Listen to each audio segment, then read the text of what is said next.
थोड्याच वेळामध्ये राज ठाकरेंची तोफ धडाडणार. मराठी हिंदीच्या वादानंतर सभा.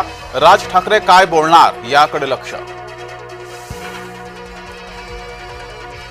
विधानसभा राडा प्रकरणी फौजदारी कारवाई करणार. विधानसभा अध्यक्ष राहुल नार्वेकरांचे निर्देश.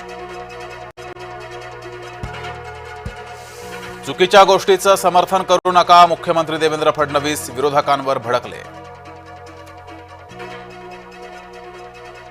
धारावीची जमीन अदाणींना दिलेली नाही. सर्व जमीन सरकारच्या मालकीची राहणार. मुख्यमंत्री देवेंद्र फडणवीस यांचं उत्तर. सौर ऊर्जेमुळे पुढील 5 वर्षांसाठी विजेचे दर कमी करू शकलो. ऊर्जा क्षेत्रात क्रांतिकारी बदल करणार. मुख्यमंत्री फडणवीस यांचं आश्वासन. शिक्षक भरती आणि शालार्थ आयडी घोटाळ्याची चौकशी सुरू. खोटे शिक्षक दाखवून लुटण्याचा प्रकार. जय महाराष्ट्राच्या बातमीची मुख्यमंत्री फडणवीसांकडून दखल. देवेंद्र फडणवीसांच्या पाठीत खंजीर कुणी खुपसला. एकनाथ शिंदेंचा ठाकरेंना नाव न घेता सवाल.